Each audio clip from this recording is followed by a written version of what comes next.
Good morning, everyone. Today is February 27th at 7:44 in the morning here in the United States. With this COVID-19 epidemic, but in my mind, this is a pandemic now, which is likely to be declared an official pandemic in the upcoming days. I do want to talk about, what we can do, what we should do moving forward, both as a country, as a world, and as individuals. With COVID-19 becoming a pandemic, even though it's not official at this moment, we have to strike a balance between overreacting, being fearful, versus being prepared. And I think that's a fine line, but I think together as people, both as individuals, as a society as a whole, as a country, and even on a global scale, we have to be very prepared for what's going on. And so that's what I'm going to talk about in this video. I also want to answer a lot of questions that people are having that are leaving in the comment section of my previous videos. So I hope to get to as many of those as I can in this one. If I can't get to them today in this one, I hope to get to it in the next one. With this pandemic, and with any pandemic really, in the beginning phases, it's hard to know what to do a lot of times because everything is so new. Everyone is learning about it. Both the public is learning about it pretty much at the same pace as the professionals are learning about it. All the experts, all the epidemiologists, all the physicians. All of this is a learning process in real time, and everything is being done in terms of the studies as fast as possible, studying the medicine, studying the vaccines, and I'll get to that in a little bit. Because we're in the beginning phases of the pandemic, there's still a lot of unanswered questions, such as can you become reinfected with this coronavirus? How long is the incubation period? What is the case fatality rate? How many people are infected without having symptoms? In Wuhan, China, the reported CFR is around 3%. Many expert epidemiologists believe that to be an overestimate because many patients weren't tested, many infected people don't have symptoms, and hospitals were overwhelmed. The CFR is more likely 1%, and this seems to correlate with the cases outside of China. Outside of China, confirmed cases divided by number of deaths outside of China, based on these numbers, is around 1.5%. Now, some say, well, the number of people infected, some of those people will die, so those numbers aren't accurate. And that's true, but so will the numbers of missed cases as well. Only time will tell the true CFR, but it's important to calculate what that number is the best that we can, because the number will have implications in preparing for the pandemic. The worse the pandemic, the more drastic measures that will have to be taken. And the severity of the pandemic is mainly determined by the CFR, the number of critically ill patients, and the number of deaths. The more severe the pandemic, the more school closings, the more limitations on public gatherings and social contact. The less severe the pandemic, the less sense it makes to make such drastic actions because of the impact it will have on social and economic stability. Regardless of the amount of drastic action that we have to take as a society, there are lots of simple things that we can do to drastically minimize the spread of the disease. These simple things make a big difference, so the more people do these things, the less severe the pandemic will be. These simple things include washing hands frequently, especially after touching something, not touching your face without having just washed them, avoiding people who are sick. If we're sick, staying home or wearing a mask when we go out, covering a cough with the inner elbow. We touch our face, including nose, eyes, and mouth, an average of 20 times per hour every day. And usually this is done subconsciously. We're not even aware that we're doing it. We also touch money, door handles, handrails, menus, and 1,000 other objects. We sometimes inhale tiny droplets that come from someone sneezing or coughing nearby. So the best advice that I can give, and this is what my mom asked me yesterday when she called me, is to do this, is to be intentional with your hand hygiene. This means keeping your hands clean, and especially don't touch your face without clean hands. When washing your hands, the most common areas that are missed are actually the thumbs, in between the fingers, and on the wrists. So sing happy birthday about 20 seconds when you're washing your hands, and make sure you cover all the areas, wash them good, and especially don't touch your face without having clean hands. So being a pulmonary and critical care physician, my risk of getting a respiratory illness is slightly higher than someone who's not in the healthcare field. But the same techniques that I do are the same things that you can do, and that really means hand hygiene. Now, on occasion, depending on the circumstances, I have to wear personal protective equipment. Again, it all depends on the patient that I'm seeing. But other than that, there's really no difference in terms of hand washing and having good hand hygiene. Whether or not you need to wear a mask, it really depends on the circumstances. And I made a whole video dedicated to answering this question called Should You Wear a Mask? There will probably be a shortage of medical masks, and we need to make sure healthcare workers have enough. And same goes for household members caring for sick relatives and people who are ill and need to go outside. In a severe pandemic, there wouldn't be enough ventilators to support patients breathing. Health facilities will need to prepare for a worst-case scenario by anticipating a surge in COVID-19 patients who become critically ill. If underprepared for a pandemic, that can lead to more people dying from other diseases due to disruptions of day-to-day healthcare.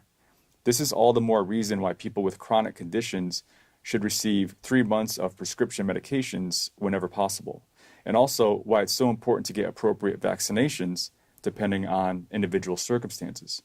This includes things like influenza vaccination, and depending on the person's age and other medical conditions, the pneumococcal vaccination. Now I want to get to some of the questions that you had, so let's go ahead and get started. One of them is regarding vaccine. Actually, there's a vaccine that was just, created, but still needs further study. So it's going to go into investigative trials in April, and because it needs to go in these trials to determine how safe it is and how effective it is, it's probably going to be a year before the vaccine is ready.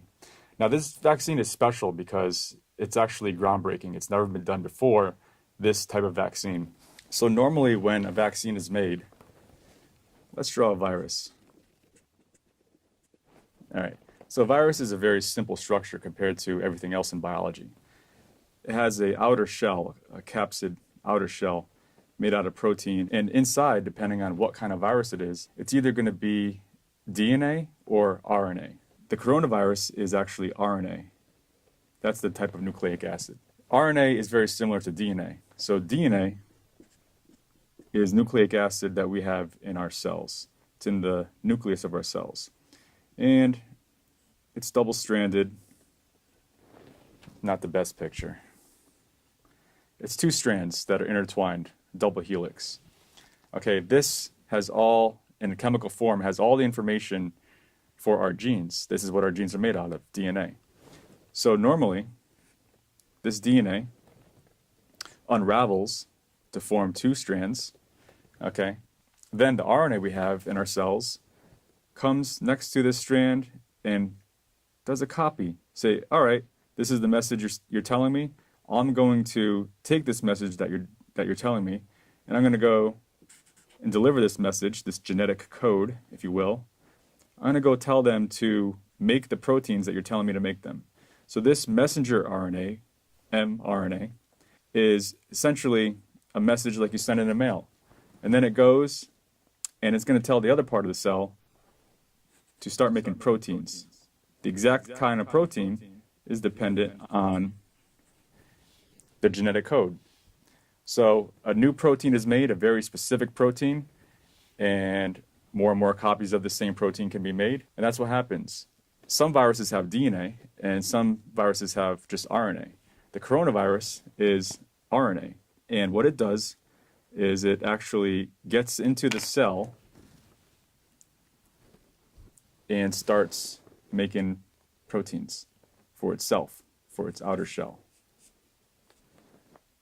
Vaccines, up until this new vaccine for the coronavirus, vaccines have only been made in 2 different ways, essentially. The first kind of vaccine is the live attenuated vaccine. For these types of vaccines, a weaker, asymptomatic form of the virus, or bacteria, but in this case we're talking about virus, is introduced into the body. Because it's weakened, the pathogen won't spread and cause sickness, but the immune system will still learn to recognize its antigens and know to fight it in the future. Because these vaccines introduce actual live pathogens into the body, it's an excellent stimulation for the immune system. So live attenuated vaccines can result in lifelong immunity with just 1 or 2 doses. But because they contain live pathogens, these live attenuated vaccines aren't given to people with weakened immune systems, such as people undergoing chemotherapy or HIV treatment. And there is a risk that the pathogen could get stronger by mutation and cause sickness, although that's pretty rare. For inactivated vaccines, these have a specific virus or bacteria, but in this case, virus that we're talking about, that is killed with heat or chemicals, and its dead cells are introduced into the body. So think of it as like the virus's dead body. Even though the pathogen is dead, the immune system can still learn from its antigens how to fight live versions of it in the future. These vaccines can be freeze-dried and easily stored because there's no risk of killing the pathogen as there is with the live vaccines. They're also safer without the risk of the virus or bacteria mutating back into its disease-causing form. Because the virus is dead, it's not as effective as a live vaccine.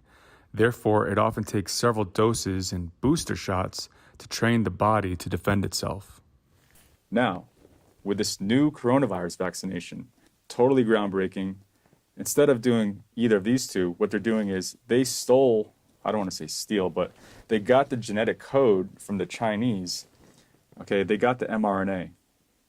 They were able to figure out the exact RNA of the virus. And they're taking that genetic code and they're saying, you know what? That's going to be our vaccine. We're going to inject that into the body, and then the immune system, with its different lymphocytes, they're going to recognize this RNA, and then they're going to incorporate that into their own cells, and they're going to start making proteins. Okay, they're going to start making proteins of that virus, and the body's going to recognize the protein and say, listen, this is not a good protein for us. We have to attack that protein and destroy it, and the next time we see this virus come around knocking, we're going to kill it. So that's what happens. The only problem with this is we don't know how safe this is, and we don't know how effective it is because it's never been done before. So that's why we need clinical trials before we just start giving this to people. So those clinical trials will probably take a year, starting from when they start getting the vaccine. So if it's going to start in April, probably realistically speaking, it would be April to May of 2021 before this vaccine is ready. Another common question is, how long does this virus last on surfaces? You know, there's studies being done on this right now, and I plan on making a video dedicated towards that topic, either, if not in the next one, probably the one after that. Another question I was asked was based on intubation, because when I did a video on analyzing the autopsy results of the patient who died from COVID-19, I was describing in that video how the patient actually refused to be intubated, and a lot of the questions were, what is it like to be intubated? Are they sedated? Are they unconscious for it? So when we put a breathing tube in someone, meaning we do an endotracheal intubation, we just about always give sedation. Less commonly, anesthesiologists will do awake intubations, in which they still give some sedation, but not to the point that renders them unconscious. Also, these patients get a lidocaine spray to numb the back of the throat. In emergency situations, like during a cardiac arrest, we don't use any sedation at all because the heart's not pumping and they're not conscious. So there's no need to give them sedation. A lot of people are asking, the patient in the autopsy result video, was he a smoker? In that study, they didn't mention if he was a smoker or not, so I don't know. And a lot of people are asking, does smoking put you at increased risk for coronavirus disease? Well, the official answer is we don't know because there haven't been any studies done on it, but I think we could presume that it would put someone at slightly higher risk of getting a respiratory illness in general. Of course, you should not be smoking anyway. It's bad for you. If you want to talk about having your immune system at full capacity, you need to not be smoking. You need to be eating healthy, exercising, getting good sleep. These are all factors that will help you have your immune system running at full capacity. Another question is, can you get reinfected with the virus? There are some reports out there that some patients have been reinfected. I think this is pretty rare, and I think this is more the exception than the rule. I think it's more of an outlier because they probably got reinfected in the window between the time they're infected and the time that their immune system developed antibodies. Our immune system develops several different kinds of antibodies, but when we get infected, the first ones from a new infection are called IgM, and they take about a week to develop, and then they have that spike about 1 week, and then they start to fade away 1 week later. Another antibody we have is called IgG, and this takes a little bit longer to develop when someone gets infected. So I think probably what happened is the few patients that are getting reinfected, they probably got the virus, and they probably caught the virus a second time before their bodies had time to make these antibodies in response to the virus. Speaking of antibodies, the IgM and the IgG antibodies can actually be useful in helping make the diagnosis. So if there's a limited amount of PCR tests available, a good alternative would be to test patients' serology to look at the IgG and the IgM serology and see if they are positive for the coronavirus disease. The only problem, again, because this is also new, it takes time to develop these tests and for every hospital to have this test available in their lab. What about giving plasma from infected patients who recovered to patients who have the disease? So the thought process with this is when we get infection, we have antibodies. Now the idea is if that person survives, if they're better, can we take the antibodies that that patient developed and just like we do blood draws, we draw their blood and then we spin it down and we isolate the plasma from their blood. Then we take that plasma that contains the antibodies to the virus and then we transfuse that into someone else. I don't know how much this is being done in China. There are reports of that going on. Either way, it needs to be studied. One, because we need to know if it actually works, and two, because we have to know how safe it is. Generally speaking, whenever we give a patient fresh frozen plasma, we have to weigh the pros and cons. Some of those cons include the risk of allergic reaction and the risk of TRALI, transfusion-related acute lung injury. FFP is actually particularly prone to causing TRALI. Also, FFP is a valuable commodity. It comes from donated blood. So that's another reason why we have to be selective in who we give it to. So I'm going to wrap up this video. I know there's more questions that I didn't get to, but I'll try to in the upcoming videos. The biggest takeaway from this one is to be prepared as you can. And as an individual, the best thing that you can do is just focus, be mindful of hand hygiene.